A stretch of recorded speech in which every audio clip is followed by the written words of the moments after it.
ધોરણ 8 વિજ્ઞાન પ્રકરણ 10 તરુણાવસ્થા તરફ રીચિંગ ધી એજ ઓફ એડોલસન્સ.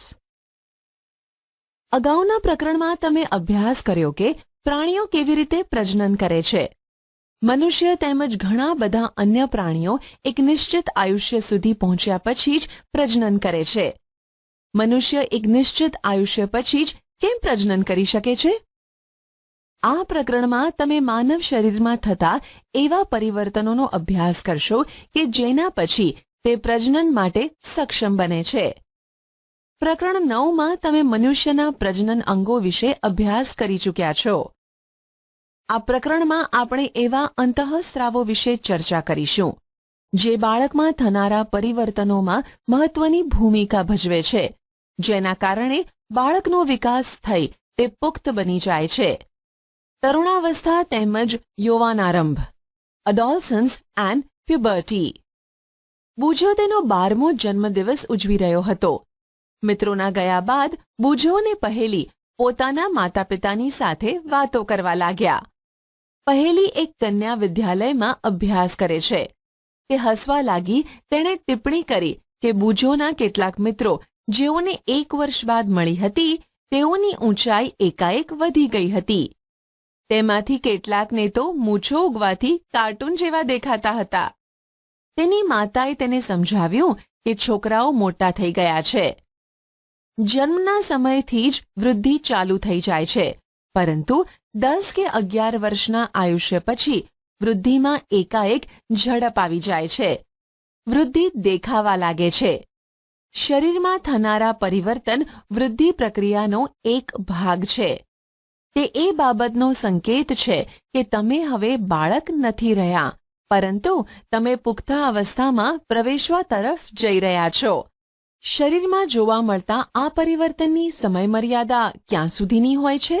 જીવનનો આ અલગ જ પડાવ છે જેમાં તમે બાળક પણ નથી રહ્યા અને પુખ્ત પણ નથી. હું જિજ્ઞાસુ છું કે શું બાલ્યકાળ અને પુખ્તાવસ્થાની મધ્યની આ અવસ્થાનું કોઈ વિશેષ નામ છે? વૃદ્ધિ એક કુદરતી પ્રક્રિયા છે. જીવનકાળની આ અવસ્થામાં શરીરમાં એવા પરિવર્તન થઈને પ્રજનનની પરિપક્વતા પ્રાપ્ત થાય છે, જેને તરુણાવસ્થા અડોલસન્સ કહેવાય છે. તરુણાવસ્થા લગભગ 11 વર્ષની ઉંમરથી પ્રારંભ થઈને 18 અથવા 19 વર્ષની ઉંમર સુધી રહે છે. આ અવધિ તરુણ એટલે કે ટીન્સ 13 થી 18 કે 19 સુધીની ઉંમર કહેવાતી હોવાથી તે અવસ્થાના બાળકોને તરુણો એટલે કે ટીનએજર્સ પણ કહેવામાં આવે છે. છોકરીઓમાં આ અવસ્થા છોકરાઓની સાપેક્ષે 1 કે 2 વર્ષ પહેલાં જ પ્રારંભ થઈ જાય છે. તરુણાવસ્થાની અવધિ વ્યક્તિઓમાં જુદી જુદી હોય છે. તરુણાવસ્થા દરમિયાન મનુષ્યના શરીરમાં અનેક બદલાવ આવે છે. આ બદલાવ યૌવનારંભનો એટલે કે પ્યુબર્ટી સંકેત છે. તેમાંથી સૌથી મહત્વનું પરિવર્તન છે છોકરા તેમજ છોકરીઓમાં પ્રજનન ક્ષમતાનો વિકાસ. તરુણોમાં પ્રજનન પરિપક્વતાની સાથે જ યૌવનારંભ સમાપ્ત થઈ જાય છે. યૌવનારંભમાં થતા ફેરફાર, ચેન્જીસ એટ પ્યુબર્ટી. ઊંચાઈમાં વધારો, ઇન્ક્રીઝ ઇન હાઇટ. ઊંચાઈમાં એકાએક વધારો યૌવનારંભ દરમિયાન થતો સૌથી મોટો દેખીતો બદલાવ છે.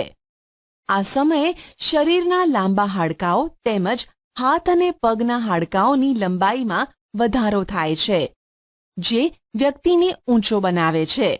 શરૂઆતમાં છોકરીઓ છોકરાઓની સરખામણીમાં વધારે ઝડપથી વધે છે, પરંતુ લગભગ 18 વર્ષની ઉંમર સુધી બંને પોતાની મહત્તમ ઊંચાઈ પ્રાપ્ત કરી લે છે. અલગ અલગ વ્યક્તિઓની ઊંચાઈમાં વૃદ્ધિનો દર પણ જુદો જુદો હોય છે. કેટલાક યૌવનારંભમાં તીવ્ર ગતિથી વધે છે તથા ત્યાર પછી તેની ગતિ ધીમી પડી જાય છે, જ્યારે કેટલાક ધીરે ધીરે વૃદ્ધિ પામે છે. હું ચિંતિત છું. હું ઊંચી થઈ ગઈ છું, પરંતુ શરીરની તુલનામાં મારો ચહેરો નાનો દેખાય છે. પહેલીએ ચિંતા કરવાની કોઈ જરૂર નથી. શરીરના બધા અંગો સમાન દરે વૃદ્ધિ નથી કરી શકતા. ક્યારેક ક્યારેક તરુણોના હાથ અથવા પગ શરીરની અન્ય અંગોની સાપેક્ષે મોટા દેખાય છે, પરંતુ બીજા અન્ય ભાગો પણ ઝડપથી વૃદ્ધિ કરીને શારીરિક પ્રમાણને સંતુલિત કરે છે.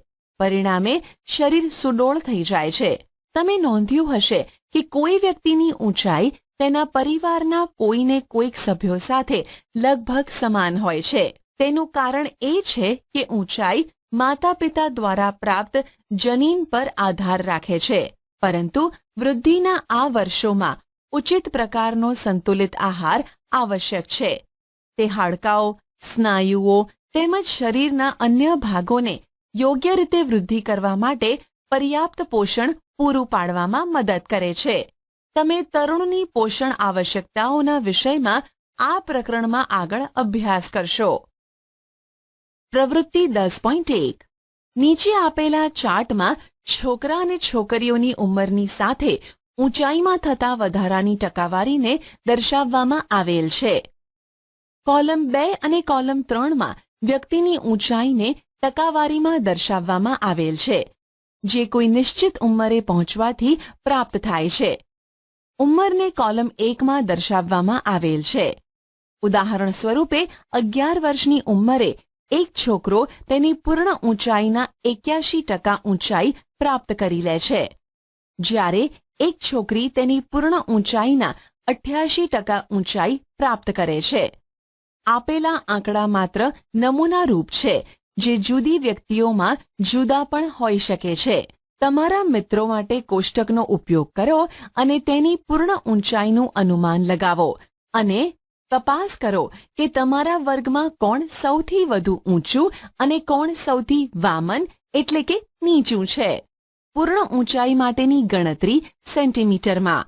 વર્તમાન ઊંચાઈ સેન્ટીમીટર અપોન વર્તમાન ઊંચાઈ એ પૂર્ણ ઊંચાઈની પર્સન્ટેજ ઇન્ટુ 100. ચાર્ટમાં આપેલા મૂલ્યોના આધારે. ઉદાહરણ, એક છોકરો કે જેની ઉંમર 9 વર્ષ છે તથા ઊંચાઈ 120 સેન્ટીમીટર છે, વૃદ્ધિકાળના અંતિમ તબક્કા પર તેની અંદાજિત ઊંચાઈ કેટલી હશે? 120/75 into 100 centimetre is equal to 160 centimetre ઊંચાઈ. પ્રવૃત્તિ 10.2 પ્રવૃત્તિ 10.1માં આપેલી માહિતીનો ઉપયોગ કરીને એક આલેખ બનાવો. ઉંમરને એક્સ અક્ષ પર તથા ઊંચાઈની વૃદ્ધિની ટકાવારીને વાય અક્ષ પર લો. તમારી ઉંમરને આલેખ પર વિશિષ્ટ સ્વરૂપે નિર્દેશિત કરો. તમે ઊંચાઈની જે ટકાવારીને પ્રાપ્ત કરી ચૂક્યા છો તેની જાણકારી મેળવો. તમે અંતે જે ઊંચાઈને પ્રાપ્ત કરી શકશો તેની ગણતરી કરો. તમે તમારા આલેખની સરખામણી નીચે આપેલા આલેખ સાથે કરો. શારીરિક આકારમાં બદલાવ, ચેન્જ ઇન બોડી શેપ. તમે નોંધ્યું હશે કે તમારા વર્ગમાં અભ્યાસ કરતા વિદ્યાર્થીઓના ખભા તેમજ છાતીનો ભાગ નીચલા ધોરણમાં અભ્યાસ કરતા વિદ્યાર્થીઓની સરખામણીએ પહોળો હોય છે. તેનું કારણ એ છે કે તેઓ યુવાનારંભમાં પ્રવેશ કરી ચૂક્યા છે. વૃદ્ધિના કારણે ખભાનો ભાગ ફેલાઈને પહોળો થઈ જાય છે. છોકરીઓમાં કમરની નીચેનો ભાગ પહોળો થઈ જાય છે. વૃદ્ધિના કારણે છોકરાઓમાં શરીરના સ્નાયુઓનો વિકાસ છોકરીઓના વિકાસની સરખામણીએ વધુ હોય છે. અર્થાત તરુણાવસ્થામાં છોકરા અને છોકરીઓમાં જોવા મળતા બદલાવ અલગ અલગ હોય છે. અવાજમાં બદલાવ, વોઇસ ચેન્જ. શું તમે નોંધ્યું છે કે ક્યારેક ક્યારેક તમારા વર્ગમાં કેટલાક છોકરાઓનો અવાજ ફાટવા લાગે છે? યૌવનારંભમાં કંઠની ગ્રંથિ એટલે કે વોઇસ બોક્સ એટલે કે સ્વર પેટીમાં એટલે લેરિંગ્સ વૃદ્ધિની શરૂઆત થાય છે. છોકરાઓની સ્વરપેટી વિકાસ પામીને અપેક્ષાકૃત મોટી થઈ જાય છે. છોકરાઓમાં મોટી થયેલી સ્વરપેટી ગળાના ભાગમાં બહારની તરફ ઉપસી આવે છે, જેને કંઠમણી એટલે કે એડમ્સ એપલ કહે છે. છોકરીઓમાં સ્વરપેટી તેના નાના કદને લીધે માંડ દેખાતી હોય છે. સામાન્ય રીતે છોકરીઓનો અવાજ ઊંચો અને તીણો હોય છે, જ્યારે છોકરાઓનો અવાજ ભારે હોય છે. તરુણાવસ્થાના છોકરાઓમાં ક્યારેક ક્યારેક સ્વરપેટીના સ્નાયુઓમાં અનિયંત્રિત વૃદ્ધિ થઈ જાય છે અને અવાજ ઘોઘરો થઈ જાય છે. આ સ્થિતિ કેટલાક દિવસો અથવા કેટલાક અઠવાડિયા સુધી રહે છે, જેના પછી અવાજ સામાન્ય થઈ જાય છે.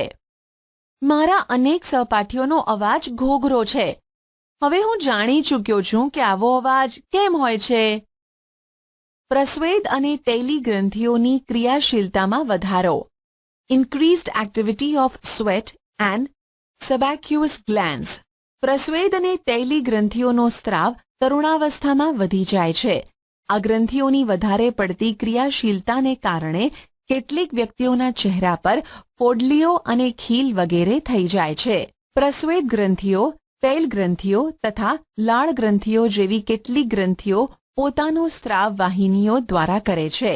અંતઃસ્ત્રાવી ગ્રંથિઓ અંતઃસ્ત્રાવોને સીધા રુધિર પ્રવાહમાં મુક્ત કરે છે. આથી તેને નલિકા વિહીન ગ્રંથિઓ પણ કહે છે. પ્રજનન અંગોનો વિકાસ. Development of sex organs. અગાઉના પ્રકરણમાં દર્શાવેલી આકૃતિ 9.1 તેમજ 9.2માં દર્શાવવામાં આવેલા માનવ પ્રજનનાંગોના અભ્યાસ કરો. યૌવનારંભમાં નર પ્રજનન અંગો જેવા કે શુક્રપિંડ તેમજ શિશ્ન પૂર્ણતઃ વિકસિત થઈ જાય છે. શુક્રપિંડમાંથી શુક્રકોષોનું ઉત્પાદન શરૂ થઈ જાય છે. છોકરીઓમાં અંડપિંડ કદમાં વધે છે તથા અંડકોષો પરિપક્વ થવા લાગે છે. અંડપિંડમાંથી અંડકોષોનું મુક્ત થવાનું શરૂ થઈ જાય છે. માનસિક, બૌદ્ધિક તેમજ સંવેદનાત્મક પરિપક્વતા પ્રાપ્ત થવી. Reaching mental, intellectual and emotional maturity. તરુણાવસ્થા વ્યક્તિની વિચારસરણીમાં પરિવર્તનની પણ અવસ્થા છે. પહેલાની સાપેક્ષે કિશોર વધારે સ્વતંત્ર તેમજ પોતાની તરફ વધારે સચેત હોય છે. તેનામાં બૌદ્ધિક વિકાસ પણ થાય છે તથા તે વિચારવામાં વધારે સમય લે છે. વાસ્તવમાં કોઈ પણ વ્યક્તિના જીવનમાં આ એ સમય છે કે જેમાં તેના મગજની શીખવાની ક્ષમતા સર્વાધિક હોય છે. ક્યારેક ક્યારેક તરુણ શારીરિક તેમજ માનસિક બદલાવ પ્રત્યે અનુકૂળ થવા પ્રયત્ન કરે છે ત્યારે પોતાને અસુરક્ષિત અનુભવે છે. પરંતુ તરુણ હોવાને નાતે તમારે સમજવું જોઈએ કે અસુરક્ષિત મહેસૂસ કરવાનું કોઈ પણ કારણ નથી. આ બદલાવ એક કુદરતી બદલાવ છે જે શારીરિક વૃદ્ધિના કારણે ઉત્પન્ન થઈ રહ્યા છે. ગૌણ જાતીય લક્ષણો. Secondary sexual characters. તમે પ્રકરણ 9માં અભ્યાસ કરી ચૂક્યા છો કે શુક્રપિંડ તેમજ અંડપિંડ પ્રજનન અંગ છે. તે જન્યુઓ જેવા કે શુક્રકોષો અને અંડકોષોને ઉત્પન્ન કરે છે. યૌવનારંભમાં છોકરીઓના સ્તનનો વિકાસ થવા લાગે છે તથા છોકરાઓના ચહેરા પર વાળ ઉગવા લાગે છે, એટલે કે દાઢી મૂછ ઉગવા લાગે છે. આ લક્ષણો છોકરીઓને છોકરાઓથી અલગ પાડે છે. આવા લક્ષણોને ગૌણ જાતીય લક્ષણો કહે છે. છોકરાઓની છાતી પર પણ વાળ ઉગવા લાગે છે. છોકરા અને છોકરીઓ બંનેને બગલમાં તેમજ જાંઘની ઉપરની તરફ અથવા પ્યુબિક વિસ્તારમાં વાળ ઉગે છે. બુજોને પહેલી બંને જાણવા માંગે છે કે યૌવનારંભમાં થતા આ બદલાવની શરૂઆત કોણ કરે છે. તરુણાવસ્થામાં થતા આ બદલાવ અંતઃસ્ત્રાવો એટલે કે હોર્મોન્સ દ્વારા નિયંત્રિત હોય છે. અંતઃસ્ત્રાવ એ રાસાયણિક પદાર્થ છે. તે અંતઃસ્ત્રાવી ગ્રંથિઓ એટલે કે એન્ડોક્રાઇન ગ્લેન્ડ્સ અથવા અંતઃસ્ત્રાવી તંત્રો દ્વારા ઉત્પન્ન કરવામાં આવે છે. યૌવનારંભની સાથે જ શુક્રપિંડ નર અંતઃસ્ત્રાવ અથવા ટેસ્ટોસ્ટેરોનનું નિર્માણ ચાલુ કરી દે છે. આ અંતઃસ્ત્રાવ છોકરાઓમાં બદલાવનું કારણ છે, જેના વિશે તમે હમણાં જ અભ્યાસ કર્યો છે. ઉદાહરણ તરીકે ચહેરા પર વાળ ઉગવા. છોકરીઓમાં યૌવનારંભની સાથે અંડપિંડ માદા અંતઃસ્ત્રાવ અથવા ઇસ્ટ્રોજન ઉત્પન્ન કરવાનું શરૂ કરી દે છે, જેનાથી સ્તન વિકસિત થઈ જાય છે. દૂધસ્ત્રાવી ગ્રંથિઓ સ્તનની અંદર વિકસિત થઈ જાય છે. આ અંતઃસ્ત્રાવોના ઉત્પાદનનું નિયંત્રણ એક અન્ય અંતઃસ્ત્રાવ દ્વારા થાય છે, જે પિટ્યુટરી ગ્રંથિમાંથી ઉત્પન્ન થાય છે. પ્રજનનિક કાર્યોની શરૂઆત કરવામાં અંતઃસ્ત્રાવોનો ફાળો. Role of hormones in initiating reproductive function. અંતઃસ્ત્રાવી ગ્રંથિઓ અંતઃસ્ત્રાવને રુધિરમાં સીધા જ ઠાલવે છે, જેનાથી તે શરીરના વિશિષ્ટ ભાગ અથવા લક્ષ્યાંક સ્થળ સુધી પહોંચી શકે. લક્ષ્યાંક સ્થળ અંતઃસ્ત્રાવ સાથે પ્રતિક્રિયા કરે છે. આપણા શરીરમાં અનેક અંતઃસ્ત્રાવી ગ્રંથિઓ કે નલિકા વિહીન ગ્રંથિઓ છે. શુક્રપિંડ તેમજ અંડપિંડ જાતીય અંતઃસ્ત્રાવોને ઉત્પન્ન કરે છે. તમે હમણાં જ અભ્યાસ કર્યો કે આ અંતઃસ્ત્રાવો ગૌણ જાતીય લક્ષણો માટે જવાબદાર છે.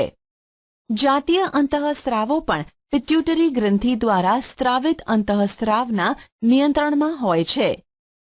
પિટ્યુટરી ગ્રંથિ અનેક અંતઃસ્ત્રાવો ઉત્પન્ન કરે છે, જેમાંથી એક અંતઃસ્ત્રાવ અંડપિંડમાં અંડકોષ તેમજ શુક્રપિંડમાં શુક્રકોષોના પરિપક્વનને નિયંત્રિત કરે છે. પિટ્યુટરી ગ્રંથિમાંથી સ્ત્રાવિત અંતઃસ્ત્રાવ પ્રજનન અંગોને ટેસ્ટેસ્ટરોન નરમાં તથા ઇસ્ટ્રોજોન માદામાં ઉત્પન્ન કરવા માટે પ્રેરિત કરે છે. રુધિર પ્રવાહમાં મુક્ત થાય છે તથા શરીરના વિભિન્ન ભાગો એટલે કે લક્ષ્યાંક સ્થળ સુધી પહોંચે છે. યૌવનારંભ દરમિયાન શરીરમાં પરિવર્તનોને ઉત્તેજિત કરે છે. પહેલી અને બૂજો હવે સમજી ગયા છે કે યૌવનારંભ વ્યક્તિના પ્રજનન અવધિનો પ્રારંભ છે, જ્યારે વ્યક્તિ પ્રજનન ક્ષમતા પ્રાપ્ત કરે છે. પરંતુ તે જાણવા માંગે છે કે શું પ્રજનન અવધિ એકવાર શરૂ થઈ જાય પછી જીવન પર્યાપ્ત ચાલુ રહે છે કે અમુક સમયે તે પૂર્ણ પણ થાય છે. મનુષ્યમાં પ્રજનન કાળની અવધિ, reproductive phase of life in humans. જ્યારે તરુણોના શુક્રપિંડ તથા અંડપિંડ જન્યુઓ ઉત્પન્ન કરવા લાગે છે ત્યારે તે પ્રજનન યોગ્ય થઈ જાય છે. જન્યુઓની પરિપક્વતા તેમજ ઉત્પાદનની ક્ષમતા પુરુષોમાં સ્ત્રીઓની સરખામણીએ વધારે હોય છે. સ્ત્રીઓમાં પ્રજનન અવસ્થાનો પ્રારંભ યૌવનારંભ એટલે કે 10 થી 12 વર્ષની ઉંમરથી થઈ જાય છે તથા સામાન્ય રીતે 45 થી 50 વર્ષની ઉંમર સુધી ચાલ્યા કરે છે. યૌવનારંભથી અંડકોષો પરિપક્વ થવા લાગે છે. અંડપિંડોમાં એક અંડકોષ પરિપક્વ થાય છે તથા લગભગ 28 થી 30 દિવસોના અંતરાલ પર કોઈ પણ એક અંડપિંડ દ્વારા મુક્ત થાય છે.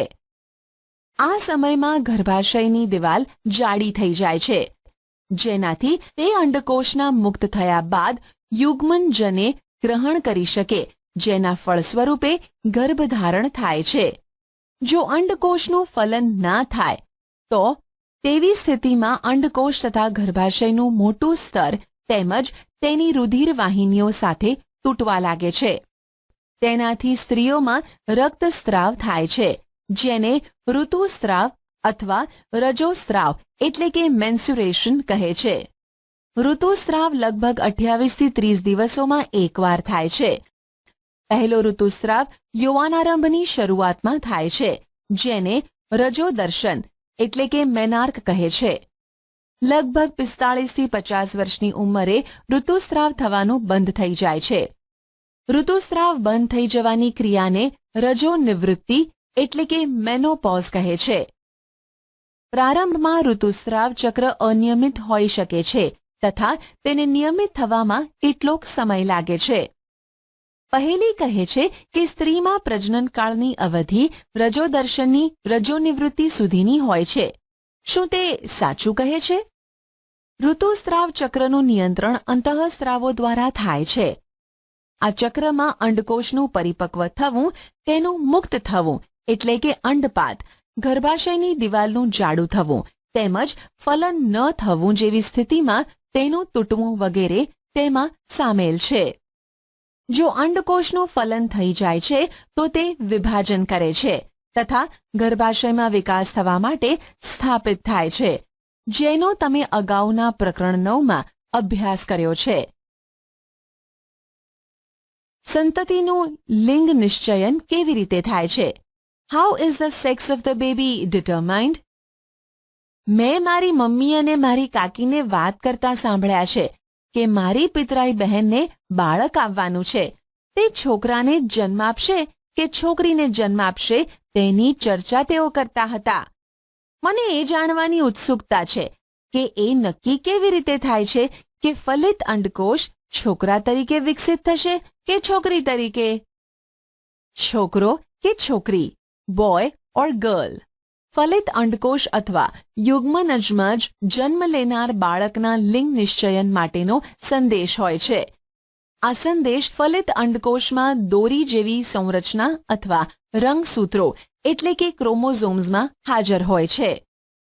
પ્રકરણ 8 ને યાદ કરો. રંગસૂત્રો પ્રત્યેક કોષના કોષ કેન્દ્રમાં આવેલા હોય છે. બધા જ મનુષ્યોના કોષોના કોષ કેન્દ્રમાં 23 જોડ રંગસૂત્રો આવેલા હોય છે. તેમાંથી 2 રંગસૂત્ર એટલે કે એક જોડ લિંગી રંગસૂત્રો હોય છે, જેને X તેમજ Y રંગસૂત્ર કહે છે. સ્ત્રીઓમાં 2 X રંગસૂત્રો આવેલા હોય છે, જ્યારે પુરુષમાં એક X રંગસૂત્ર તથા એક Y રંગસૂત્ર આવેલ હોય છે. જનન કોષો એટલે કે શુક્રકોષ અથવા અંડકોશમાં રંગસૂત્રોની એક જોડ હોય છે. અફલિત અંડકોશમાં હંમેશા એક X રંગસૂત્ર આવેલું હોય છે, પરંતુ શુક્રકોષો 2 પ્રકારના હોય છે, જેમાંથી એક પ્રકારના શુક્રકોષમાં X રંગસૂત્ર તેમજ બીજા પ્રકારના શુક્રકોષમાં Y રંગસૂત્ર આવેલ હોય છે. આકૃતિ 10.4 ને જુઓ. જ્યારે X રંગસૂત્ર વાળો શુક્રકોષ અંડકોષનું ફલન કરે છે તો યુગ્મનજમાં 2 X રંગસૂત્રો થાય છે. તેથી તે માદા શિશુમાં વિકાસ પામે છે. પરંતુ જો અંડકોષનું ફલન કરવાવાળા શુક્રકોષમાં Y રંગસૂત્ર હશે તો તે યુગ્મનજ નર શિશુમાં વિકાસ પામશે. હવે તમે જાણ્યું કે જન્મ પહેલા શિશુના લિંગનું નિશ્ચયન તેના પિતાના લિંગી રંગસૂત્રો દ્વારા કરવામાં આવે છે.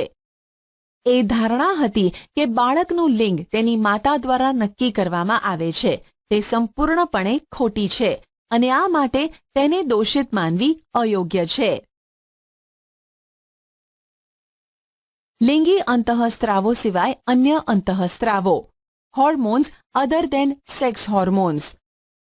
પિટ્યુટરી ગ્રંથિ દ્વારા સ્રવતા અંતઃસ્ત્રાવો જનનાંગોને અનેક અંતઃસ્ત્રાવો ઉત્પન્ન કરવા માટે ઉત્તેજિત કરે છે.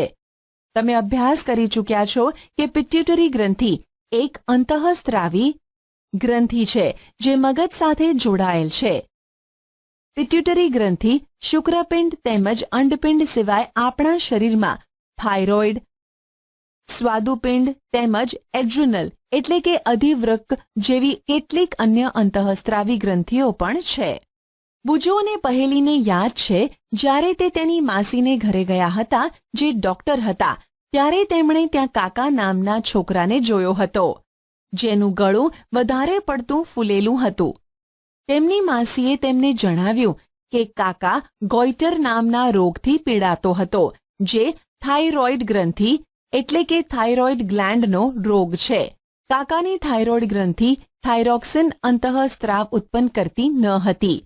તેમની માસીએ એ પણ જણાવ્યું કે તેમના માસા મધુપ્રમેહ એટલે કે ડાયાબિટીસથી પીડાય છે, કારણ કે તેમનો સ્વાદુપિંડ ઇન્સ્યુલિન અંતઃસ્ત્રાવ પર્યાપ્ત માત્રામાં ઉત્પન્ન નથી કરતું.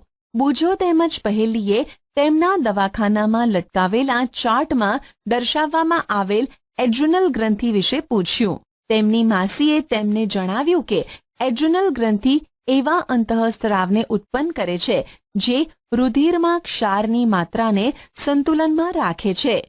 એડ્રિનલ ગ્રંથિ એડ્રીનાલિન નામનો અંતઃસ્ત્રાવ ઉત્પન્ન કરે છે. એડ્રીનાલિન સ્ત્રાવ ગુસ્સો, ચિંતા તથા ઉત્તેજનાની અવસ્થામાં તણાવની સ્થિતિને નિયંત્રણમાં રાખવાનું કાર્ય કરે છે.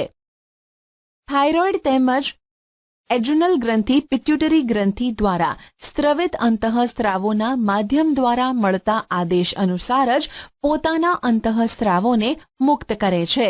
પિટ્યુટરી ગ્રંથિ વૃદ્ધિ અંતઃસ્ત્રાવ પણ ઉત્પન્ન કરે છે, જે વ્યક્તિની સામાન્ય વૃદ્ધિ માટે જરૂરી છે. કીટકો અને દેડકામાં જીવનચક્ર પૂર્ણ કરવા માટે અંતઃસ્ત્રાવોનો ફાળો. Role of hormones in completing the life history of insects and frogs. તમે રેશમના કીડા અને દેડકાના જીવનચક્ર વિશે તો અભ્યાસ કરી જ ચૂક્યા છો. ઈયળને વયસ્ક ફૂદામાં રૂપાંતર થવા સુધી અનેક તબક્કામાંથી પસાર થવું પડે છે. ધોરણ 7માં અભ્યાસ કરેલ રેશમના કીડાના જીવનચક્રને યાદ કરો. તેવા જ પ્રકારે ટેડપોલને પણ પુખ્ત દેડકો બનવા માટે અનેક તબક્કામાંથી પસાર થવું પડે છે. પ્રકરણ 9. લાર્વામાંથી પુખ્ત બનવાના આવા પરિવર્તનને કાયાંતરણ કહે છે. કીટકોમાં કાયાંતરણનું નિયંત્રણ કીટ અંતઃસ્રાવો દ્વારા થાય છે. દેડકામાં થાઇરોઇડ દ્વારા સ્રવિત અંતઃસ્રાવ થાઇરોક્સિન વડે તેનું નિયમન થાય છે. થાઇરોક્સિનના ઉત્પાદન માટે પાણીમાં આયોડીનની હાજરી આવશ્યક હોય છે. ટેડપોલ જે પાણીમાં વૃદ્ધિ કરી રહ્યા હોય તેમાં જો પર્યાપ્ત માત્રામાં આયોડીન ન હોય તો ટેડપોલ પુખ્ત દેડકામાં પરિવર્તિત થતો નથી. કોઈ સામાયિક અથવા ડોક્ટર પાસેથી માહિતી એકત્રિત કરો અને આયોડીનયુક્ત મીઠાના મહત્વ પર એક નોંધ તૈયાર કરો. તમે તેની જાણકારી ઇન્ટરનેટ દ્વારા પણ મેળવી શકો છો. સ્વાસ્થ્ય હેલ્થ. વ્યક્તિની શારીરિક તેમજ માનસિક તંદુરસ્તી તે વ્યક્તિનું સ્વાસ્થ્ય કહેવાય છે. કોઈ પણ ઉંમરની વ્યક્તિના શરીરને સ્વસ્થ રાખવા માટે તેને સંતુલિત આહારની જરૂરિયાત હોય છે. વ્યક્તિએ પોતાની સ્વચ્છતાનું ધ્યાન રાખવું જોઈએ તેમજ પર્યાપ્ત શારીરિક કસરત પણ કરવી જોઈએ. તરુણાવસ્થામાં જ્યારે શરીર વૃદ્ધિ કરે છે ત્યારે ઉપરની બાબત અત્યંત આવશ્યક થઈ જાય છે. તરુણની પોષણ આવશ્યકતાઓ ન્યુટ્રિશનલ નીડ્સ ઓફ ધી એડોલસન્સ. તરુણાવસ્થા તીવ્ર વૃદ્ધિ તેમજ વિકાસની અવસ્થા છે. આથી કોઈ પણ તરુણના આહારનું આયોજન અત્યંત કાળજીપૂર્વક કરવું જોઈએ. તમે અભ્યાસ કરી ચૂક્યા છો કે સંતુલિત આહાર એટલે કે બેલેન્સ ડાયટ શું છે. યાદ કરો કે સંતુલિત આહારનો અર્થ એ છે કે ખોરાકમાં પ્રોટીન, કાર્બોદિત, ચરબી એટલે કે ફેટ, વિટામિન તેમજ ખનિજ ક્ષારોની પર્યાપ્ત માત્રામાં હાજરી. આપણું ભારતીય ભોજન જેમાં રોટલી, ભાત, દાળ તેમજ શાકભાજી હોય છે તે એક સંતુલિત આહાર છે. દૂધ પોતે જ એક સંતુલિત આહાર છે. ફળ પણ આપણને પોષણ આપે છે. શિશુઓને માતાના દૂધમાંથી સંપૂર્ણ પોષણ પ્રાપ્ત થાય છે જેની તેઓને જરૂરિયાત હોય છે. લોહ તત્વ એટલે કે આયન રુધિરનું નિર્માણ કરે છે તથા લોહથી ભરપૂર ખોરાક જેવા કે લીલા પાંદડાવાળા શાકભાજી, ગોળ, માંસ, સંતરા, આમળા વગેરે કિશોરો માટે સારા છે. તમારા બપોરના તથા રાત્રિના ભોજનના ખાદ્ય પદાર્થોની તપાસ કરો. શું ભોજન સંતુલિત તેમજ પોષક છે? શું તેમાં એવા ખાદ્ય પદાર્થો સામેલ છે જે ઊર્જા પ્રદાન કરે છે તથા શું તેમાં દૂધ, માંસ, ધાન્યો તેમજ કઠોળ સમાવિષ્ટ છે જે વૃદ્ધિ માટે પ્રોટીન પ્રદાન કરે છે? શું તેમાં ચરબી તેમજ શર્કરા પણ સામેલ છે જે ઊર્જા પ્રદાન કરે છે? ફળ અને શાકભાજી વિશે શું ખ્યાલ છે જે રક્ષણાત્મક ખોરાક છે? ચિપ્સ તથા પેકિંગ ફૂડ અથવા ડબ્બામાં બંધ ખોરાક સ્વાદિષ્ટ હોય છે પરંતુ તેને નિયમિત ભોજનના ભોગે ન ખાવા જોઈએ કારણ કે તેમાં પોષણ માત્રા પર્યાપ્ત હોતી નથી. પ્રવૃત્તિ 10.4. તમારા મિત્રોનું એક જૂથ બનાવો. એવા ખાદ્ય પદાર્થોના નામ લખો જે તમે ગઈકાલે નાસ્તામાં, બપોરે કે પછી સાંજના ભોજનમાં ખાધા હોય. એવા ખાદ્ય પદાર્થોની ઓળખ મેળવો કે જે ચોક્કસ વૃદ્ધિ માટે જવાબદાર હોય. જંક ફૂડને પણ ઓળખો કે જે તમે ગઈકાલે ખાધા હોય. પ્રવૃત્તિ 10.5. આકૃતિ 10.6 માંથી પ્રેરણા લઈ ચાર્ટ અથવા પોસ્ટર બનાવો અને તમારા વર્ગમાં ચોંટાડો જેનાથી તમે કિશોરના આહાર પ્રત્યેની આવશ્યકતાઓથી સચેત રહો.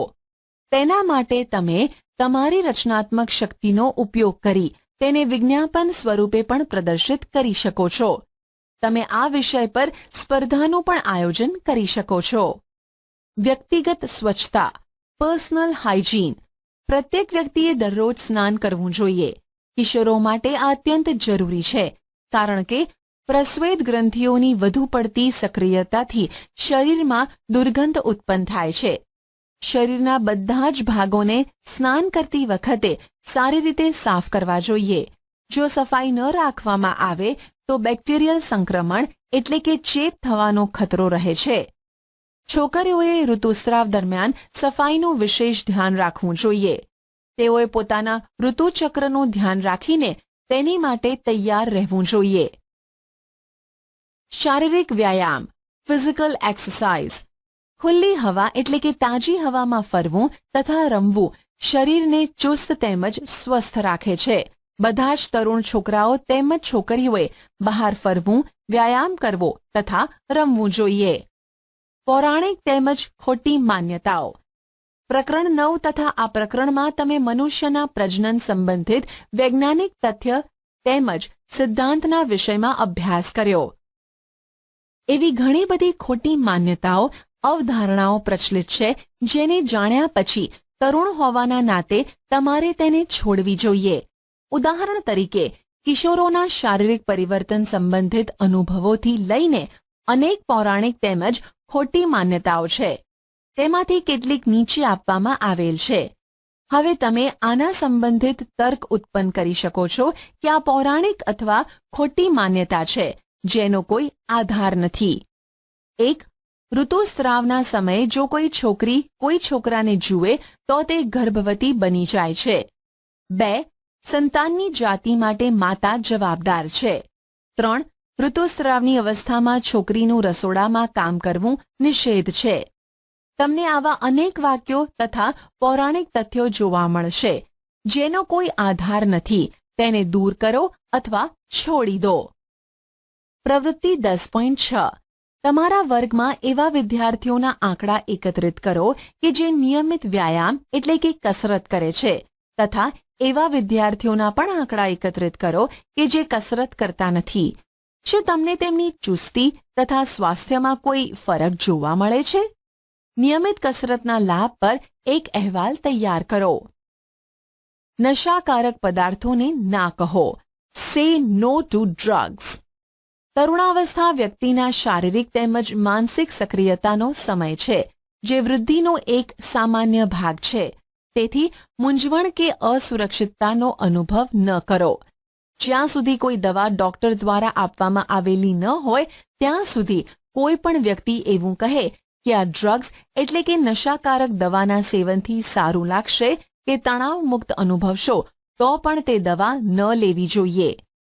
ડ્રગ્સ નશાકારક પદાર્થ છે જેની ટેવ પડી જાય છે.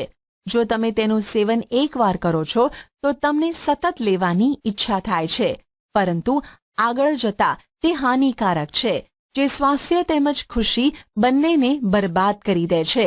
તમે એઇડ્સના વિશે તો ચોક્કસ સાંભળ્યું હશે જે HIV નામના ખતરનાક વાયરસ દ્વારા થાય છે. આ વાયરસ એક રોગગ્રસ્ત વ્યક્તિથી સ્વસ્થ વ્યક્તિમાં ડ્રગ્સના ઉપયોગ કરવાવાળી સિરિંજ દ્વારા પણ થઈ શકે છે. વાયરસનું સંક્રમણ બીજા માધ્યમ જેવા કે પીડિત એટલે કે રોગી માતા દ્વારા સંતાનમાં દૂધ દ્વારા થઈ શકે છે.